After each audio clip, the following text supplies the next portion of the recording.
Hello students, good morning to all of you.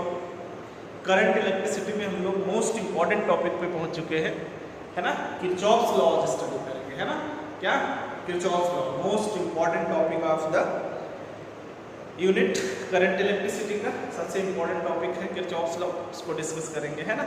तो last class में हम लोग ने कॉम्बिनेशन ऑफ सेल्स डिस्कस कर लिया था, उस पर न्यूमेरिकल भी किए थे, है ना। एक आधा और छोटा मोटा न्यूमेरिकल देख लेते हैं, फिर हम लोग स्टार्ट करते हैं मोस्ट इंपॉर्टेंट टॉपिक किरचॉफ्स, है ना। तो सपोज टू सेल्स हैं, cell of EMF E1 and internal resistance R2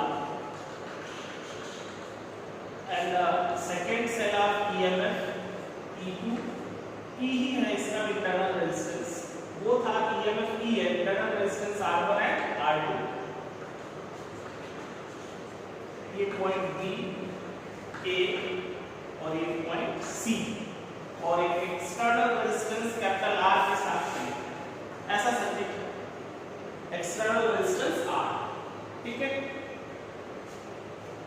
इसमें क्या है, if potential difference across first cell is 0, then find relation between capital R, R1 and R2, ऐसा।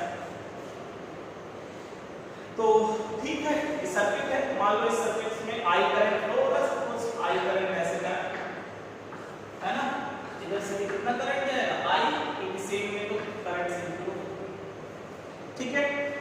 तो इधर भी करंट इधर से इधर जा रही है, नेगेटिव से पॉजिटिव, इधर भी नेगेटिव से पॉजिटिव, मतलब सेल की क्या हो रही है, डिस्चार्ज, है ना। तो करंट इन द सर्किट कितना है, current in the circuit,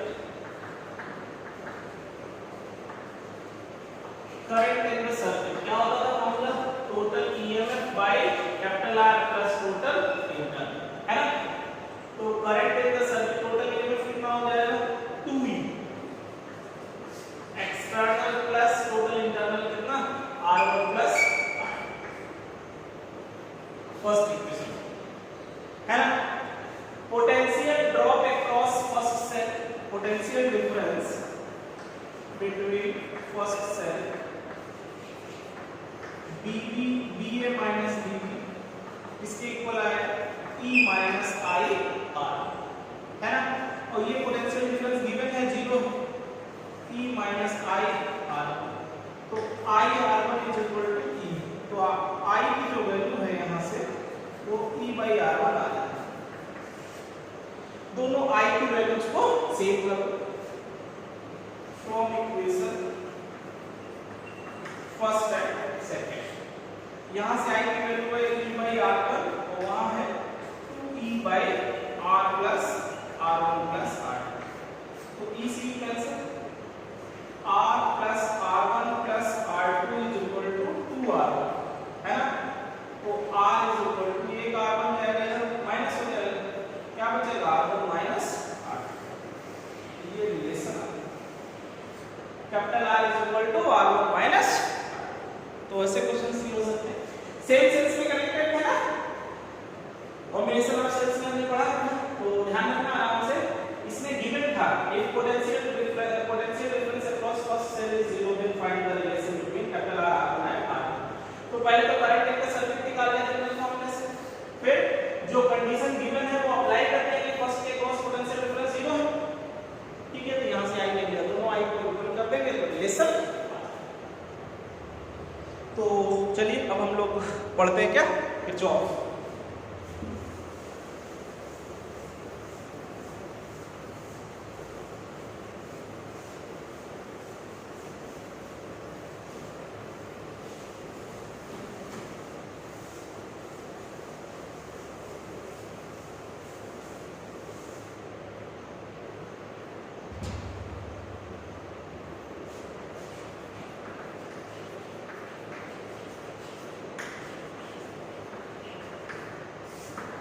Kirchhoff scientist का नेम है, ठीक है। इन्होंने क्या बताया, टू लॉस दिए इन्होंने जो अप्लाई होते हैं, जैसे कि कोई इलेक्ट्रिकल सर्किट है, ठीक है, जिसमें number of registers and cells connected है, ठीक है, आप आइडेंटिफाई नहीं कर पा रहे हो कि which registers are connected in series, which cell are in series or parallel, when we are not sure combinations of circuit, मतलब कॉम्प्लिकेटेड सर्किट है तो आप पैरेलल और सीरीज के फॉर्मूले का यूज करके आप क्वेश्चन सॉल्व नहीं कर पाते, तो फिर हम लोग को क्या यूज करना पड़ता है, किरचॉफ, ठीक है, Kirchhoff law used in complicated electric circuits. Complicated electric circuit क्या कह सकते हो, Kirchhoff's two rules are used in electrical circuit which contains या which consist number of registers and cells connected in a complicated manner, है ना। आप series और parallel identify नहीं कर पा रहे हैं, कौन सा रजिस्टर या कौन सा सेल सीरीज में है, कौन सा पैरेलल है, आपको आइडेंटिफाई नहीं हो पा रहा है, तो फिर आप उस सर्किट को कैसे सॉल्व कर सकते हो, किरचॉफ मोस्ट इंपॉर्टेंट, इसको हम लोग रामबाण कह सकते हैं, ठीक है, कि अप्लाई करोगे क्वेश्चन में तो 100% क्वेश्चन सॉल्व होगा, ठीक है। तो इसमें 2 लॉज हैं।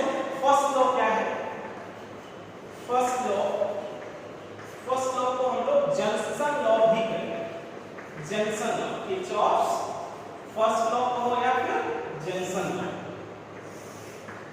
किरचॉफ्स फर्स्ट लॉ का स्टेटमेंट क्या है, जैसे किसी जंक्शन पे, जंक्शन लॉ नाम से पता चल रहा है, किसी जंक्शन पे टूवर्ड्स द जंक्शन जो करंट आती है उतनी ही करंट उससे क्या होती है, बाहर जाती है, मतलब किसी भी पॉइंट पे करंट एक मतलब या चार्ज एक्यूमुलेट नहीं।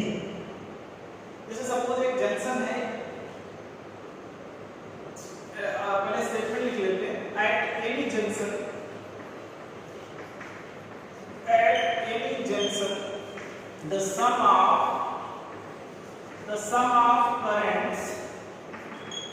the sum of current entering the junction,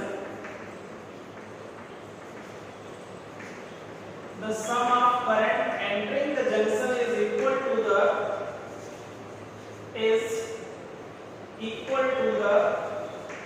sum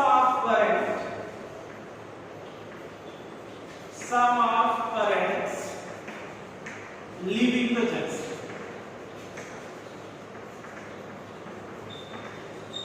ये स्टेटमेंट है, sum of current entering the junction is equal to the sum of current leaving the junction, है ना। जैसे कोई ये सपोज आपके पास एक कोई जंक्शन है, अब इस पे जैसे सपोज मान लीजिए I1 करंट ऐसे आ रहा है, ठीक है, ये मान लो I2 करंट आ रहा है, ये सपोज I3 जा रहा है, इधर से I4 आ रहा है, इधर ये I5 जा रहा है, ऐसा ये पॉइंट O है ना।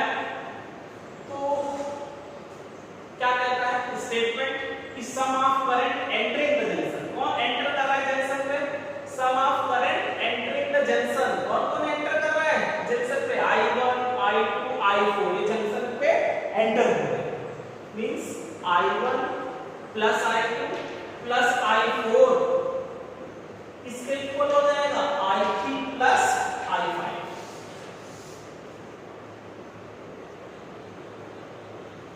ठीक है। तो स्टेटमेंट आ जाएगा sum of current entering the junction is equal to the sum of current leaving the junction, ठीक है। क्यों ऐसा होता है कि there is no accommodation of charge at any junction, ध्यान रखिए,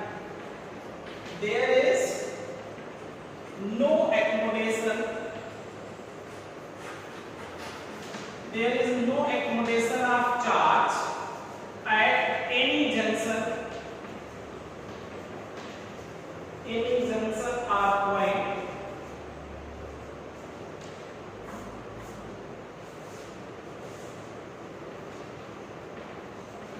point in a line, therefore the rate of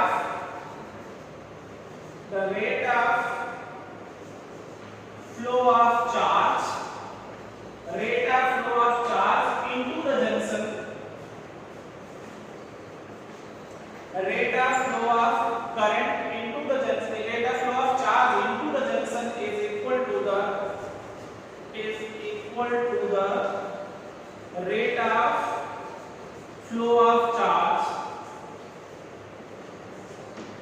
rate of flow of charge from the junction.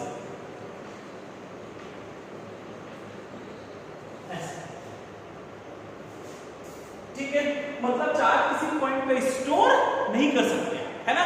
जितना टुवर्ड्स द जंक्शन आ रहा होगा उतनी लीविंग द जंक्शन होगा। मतलब ये किस पे बेस्ड है? Conservation of charge. First law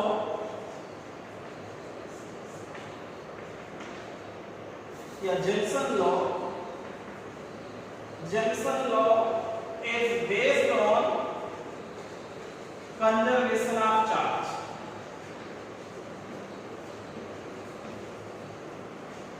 first law किस पे बेस्ड है? Conservation of charge.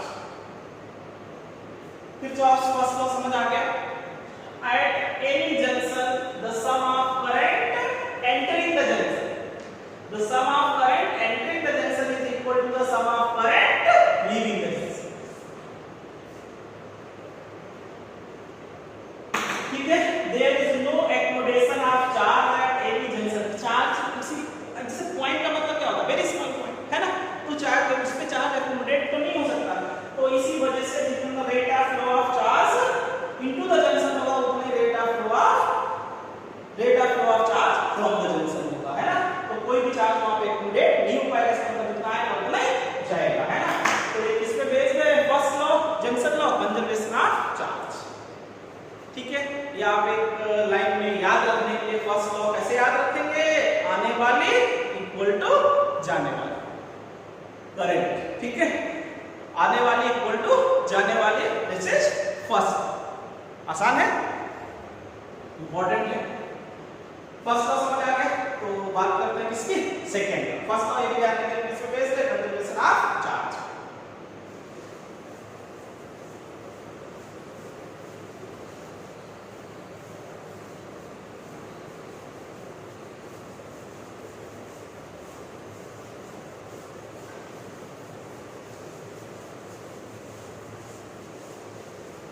अब हम लोग बात करते हैं Kirchhoff's second law.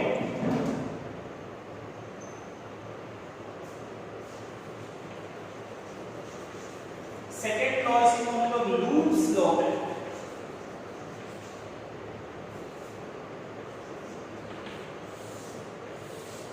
Loop law क्या बताता है? लूप समझते हो, जिस पॉइंट से गया उसी पॉइंट पे वापस। तो एंट्रिंग पॉइंट लीविंग पॉइंट क्या हो गया? सेम। इनिशियल पॉइंट और फाइनल पॉइंट सेम हो गए तो लूप बनेगा। लूप मतलब वापस उसी पॉइंट पे। तो इनिशियल और फाइनल पॉइंट सेम हो जाता है, पोटेंशियल डिफरेंस क्लोज लूप का क्या होता है? जीरो। यही है सेकंड लॉ। क्या बताएंगे? सेकंड लॉ जो है, आपको स्टेटमेंट समझ आ गया ना? क्या बताएंगे? द अलजेब्रिक सम ऑफ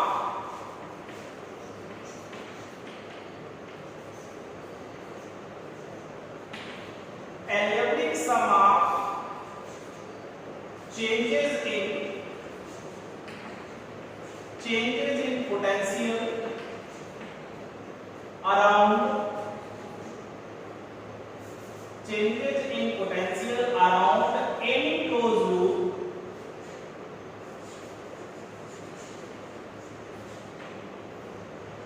ठीक है। Algebraic sum of changes in potential around any closed loop consisting या containing,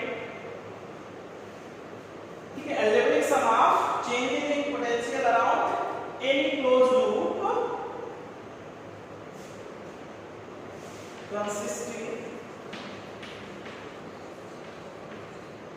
consisting a number of resistors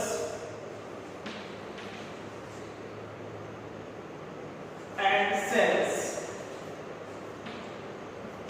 in a loop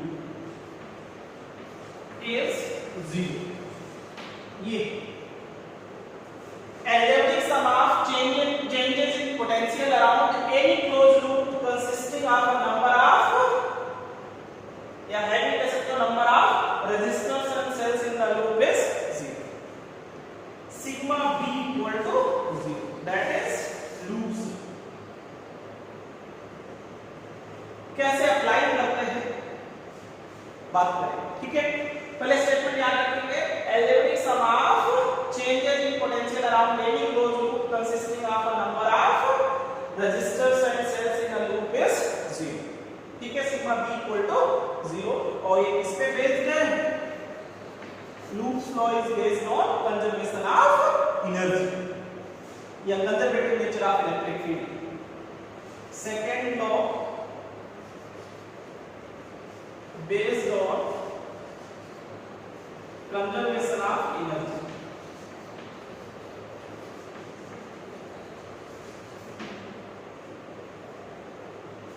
conservation of energy है ना. तो किसी भी क्लोज लूप का टोटल पोटेंशियल क्या होता है? 0. आपको पता है क्लोज लूप है तो वो वापस आएगा. तो initial point final point same हो जाएगा. तो initial potential final potential same हो गया तो पोटेंशियल डिफरेंस क्या आएगा? 0 आएगा. Change in potential. तो चेंज इन पोटेंशियल पूरे क्लोज लूप का क्या होता है? 0 होता है. That is called loops law. ठीक है, इस रूल को अप्लाई करते समय कुछ पॉइंट्स ध्यान रखने हैं. Rule for applying Loops law.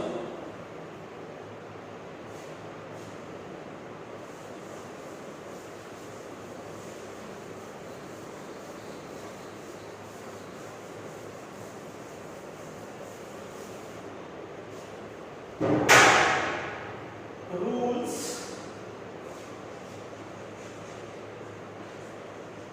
for applying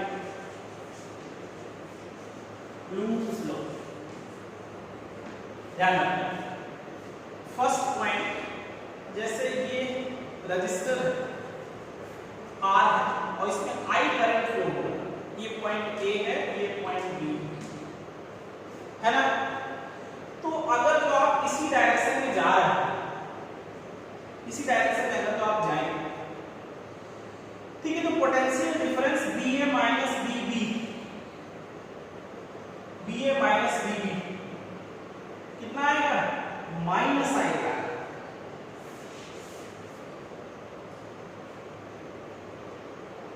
minus आएगा क्यों आएगा? ठीक है, ए से बी पे करंट का फ्लो ऑलवेज किधर से किधर होता है? Higher potential to lower potential. इसका मतलब ए पॉइंट पे हायर पोटेंशियल है और बी पॉइंट पे लोअर पोटेंशियल पे पहुंच गया तो क्या होगा? लॉस होगा. पोटेंशियल कम हुआ और कम हुआ इसलिए कैसा आएगा? माइनस. ठीक है, इसी तरीके अगर तो आप मान लो ये पॉइंट A है, ये रजिस्टर R है, ये पॉइंट B है और इसमें करंट ऐसे आए जा रहा है और आप इधर आ रहे हैं और ले रहे हो. अब अगर इधर ले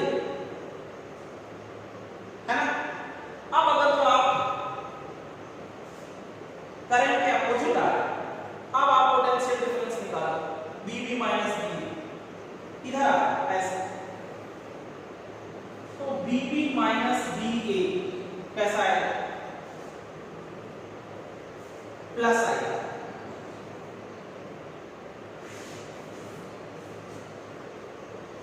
तो समझ गए ना. जब आप करंट की डायरेक्शन में जा रहे हो, जैसे करंट है उसी डायरेक्शन में जा रहे हो, BA माइनस BB ले रहे हो तो पोटेंशियल डिफरेंस कैसा देना पड़ेगा? Negative. Because moves in the direction of current goes from lower potential higher potential to lower potential. higher potential से lower potential में करंट जाती है तो higher से lower में जाएंगे तो लॉस होगा, तो माइनस आएगा.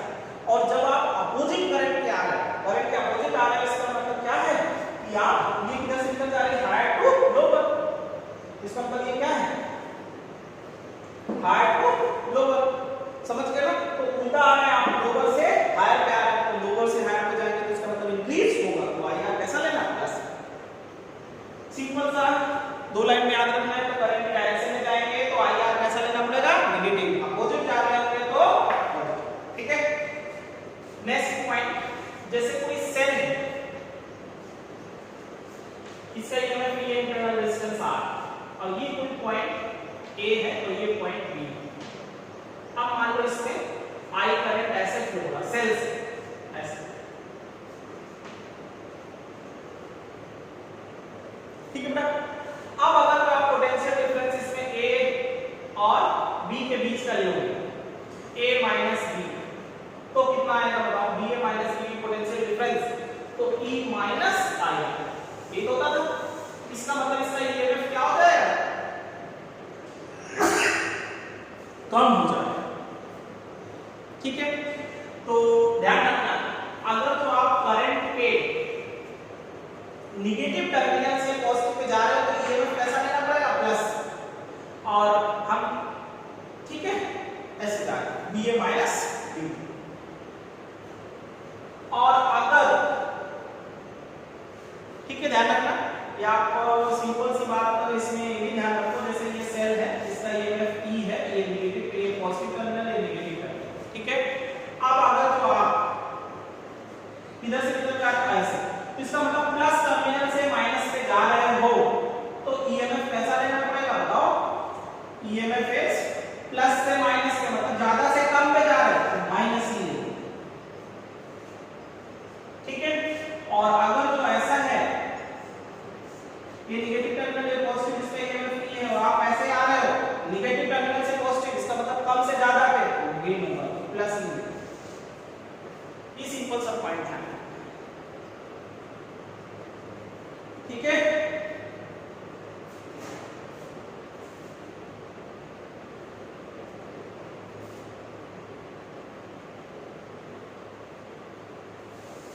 चलो रेजिस्टेंस वाला आप ध्यान कर रहे थे तो ये ध्यान रखो थर्ड पॉइंट, और इसको कह दो फोर्थ पॉइंट।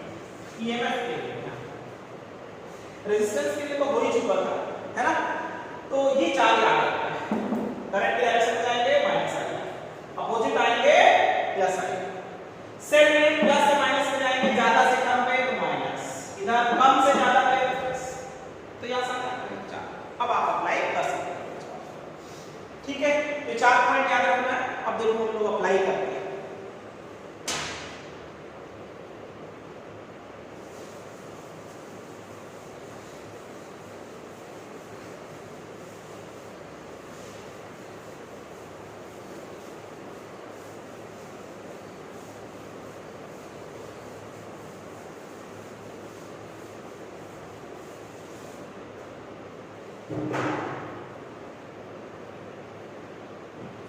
ठीक है,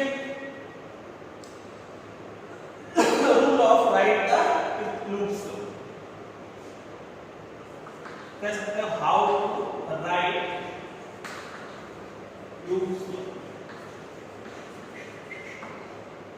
देख रहे हैं, जैसे सपोज मान लो ये है, यहाँ रेजिस्टेंस R1 लगा, ऐसे इसमें कुछ, और इधर से कोई ब्रांच आ रहा है ना, इसमें मान लो एक सेल लगा जिसका ईएमएफ E1 और यहाँ पे रेजिस्टेंस R2 है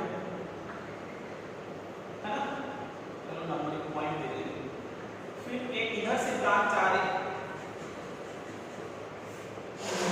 R3 सपोज, और एक ब्रांच इधर से जा रही है, ये रेजिस्टेंस कितना है R4। तो सपोज इधर से कुछ करंट है जो भी आ रहा है, इस ब्रांच में करंट है I1, इस ब्रांच में मान लो करंट है I2, क्यों, क्योंकि इधर से I1 जा रही है, हो सकता कुछ इधर से भी आ रहा है, इस ब्रांच में करंट है I2 और I2, और इसमें मान लो सपोज करंट आ रहा है I3 और इधर जा रहा है I4, ऐसा है। ये पॉइंट ए ले लेते हैं, ये पॉइंट बी, ये पॉइंट ले लेते हैं सी, और ये पॉइंट डी, और ये पॉइंट ऐसे, ये पॉइंट ले लेते हैं एफ। ई क्या लिया है, ये, ठीक है। लूप लॉ अप्लाई करते हैं। लूप लॉ क्या कहते हैं कि टोटल क्लोज लूप का टोटल पोटेंशियल क्या होता है, जीरो। तो कहीं से भी स्टार्ट कर दो, मान लो हम यहां से स्टार्ट करें तो रोटेट होकर आपको इसी पॉइंट पे वापस आता है, ठीक है। तो इस पॉइंट से चलते हैं, मान लो पोटेंशियल लाइट ए से हमने स्टार्ट किया, अब ये करंट की डायरेक्शन में जा रहा है तो -I1 R1, माइनस समझ आया, करंट की डायरेक्शन में जा रहा है तो इसका मतलब हायर टू लोअर, लॉस होगा। अब इधर जा रहे हैं, अब इधर देखो नेगेटिव टर्मिनल से पॉजिटिव, तो क्या होगा, गेन प्लस E, करंट की डायरेक्शन में जा रहा है तो -I2 R2, और इधर अपोजिट जाएंगे करंट, समझ रहे हो ना, अब ऐसे है ना, करंट की डायरेक्शन का अपोजिट, तो +I3 R3, इधर current direction -I4R4 equal to किसके, फिर से पहुंच गए पोटेंशियल एट ए पे, ए पे ही आ गया तो potential at A, potential at A 0, तो कुल मिलाकर के -I1R1 ऐसे लिखते हैं, -I1R1 plus E -I2R2 plus I3R3 और -I4R4 इक्वल टू 0, ऐसे राइट। ये किरचॉफ, ठीक है। जैसे हम यहां से यहां तक चले तो समझ लो ना इस पॉइंट का पोटेंशियल कितना होगा। जैसे मान लो आपको यहां से यहां तक ही लिखना है तो पोटेंशियल एट ए -I1R1 ये किसके इक्वल हो जाएगा, पोटेंशियल एट ए इक्वल हो जाएगा।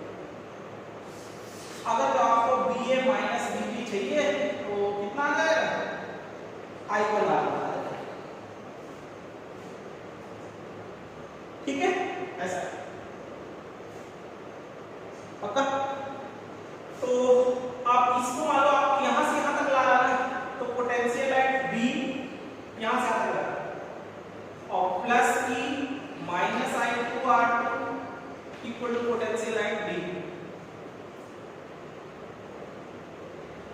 अच्छा यहां C तक अगर जो आप लगाओगे, C तक वो भी लगा सकते है ना। अब अगर जो हमने D तक लगा लिया तो D के बराबर हो जाएगा, यहां से लेकर यहां पूरा, तो यहां से यहां तक का पोटेंशियल चाहिए, potential at B minus potential at B तो किसके इक्वल आ जाएगा, I2R2 माइनस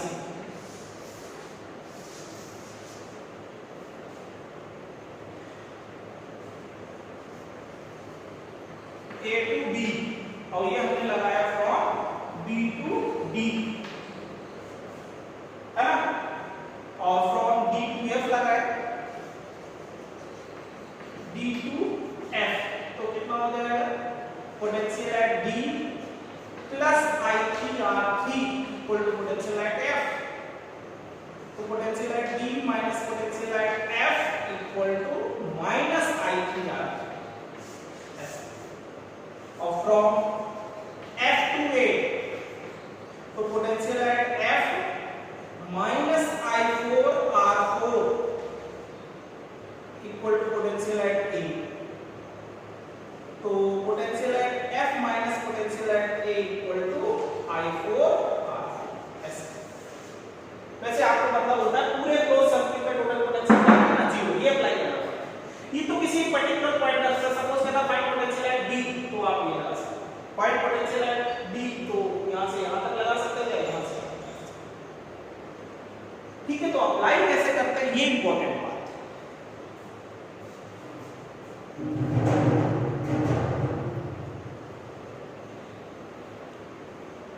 एक न्यूमेरिकल लेते हैं इस पे फिर क्लियर होगा, अब थोड़ा लगाना सीख पाए ना।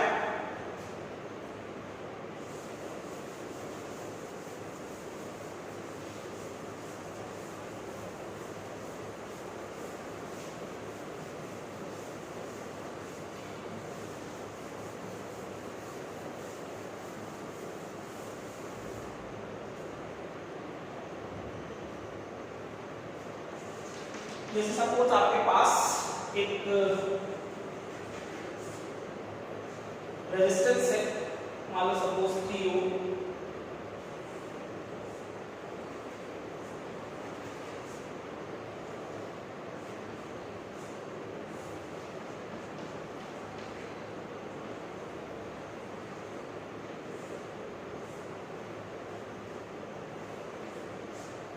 एक volt,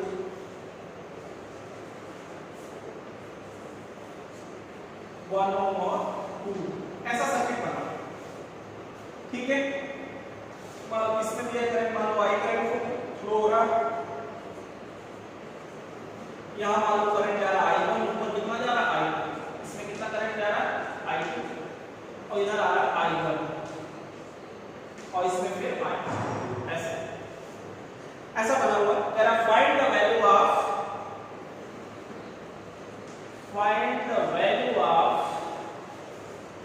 I, I1 and I,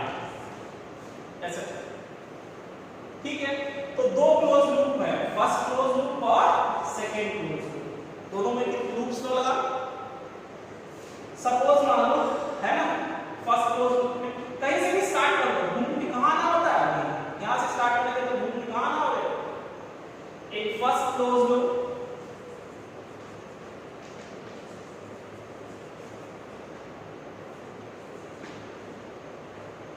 in first closed loop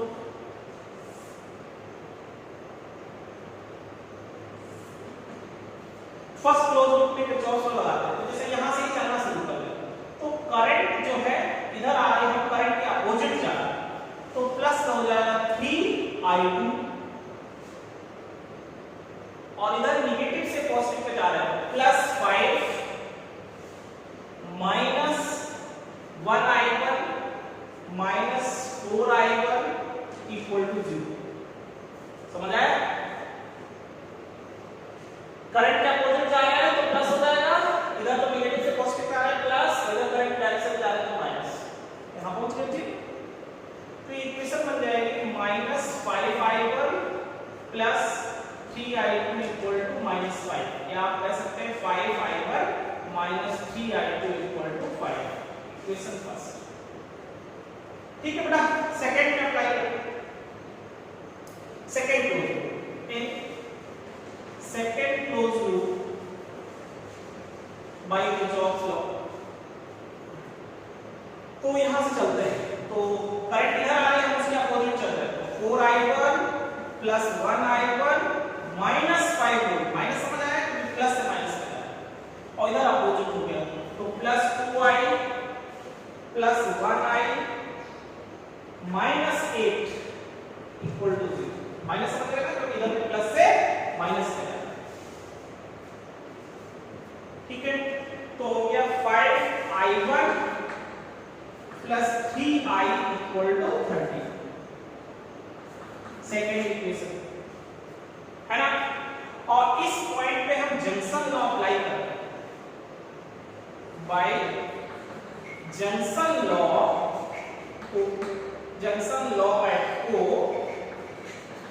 तो टुवर्ड्स द जंक्शन जो करंट है वो कौन सी है, I, और लीविंग द जंक्शन है I1 प्लस I2। तो I इसके इक्वल हो जाएगा I1 प्लस I। तो रख लो इसमें, तो ये 5i1 प्लस 3i2 पे I1 plus I2 equal to 30। तो 5i1 प्लस 3i1 और प्लस 3i2 इक्वल टू 30। तो आपके पास 8i1 plus 3i2 equal to 30। ये इक्वेशन थर्ड है ना। अब फर्स्ट और थर्ड से देखो, from equation first and third.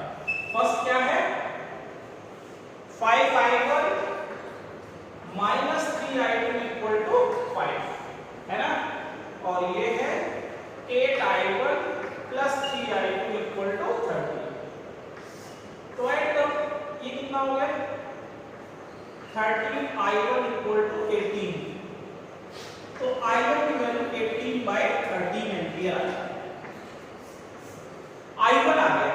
i1 आ गया, तो फर्स्ट इक्वेशन में लग लो या सेकंड में लग लो, क्या आ जाएगा, ठीक है। तो फ्रॉम इक्वेशन फर्स्ट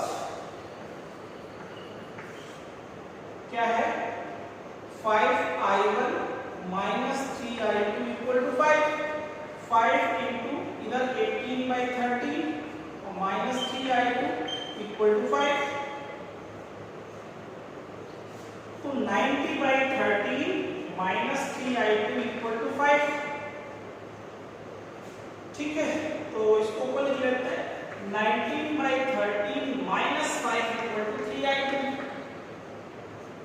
90 है ना, तो 90 माइनस 65/13 3i2 है ना।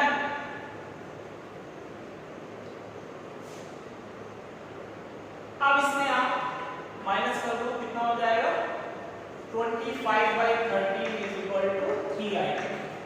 तो i2 की जो वैल्यू है वो आपके पास 25/39 एम्पियर आ रहा है।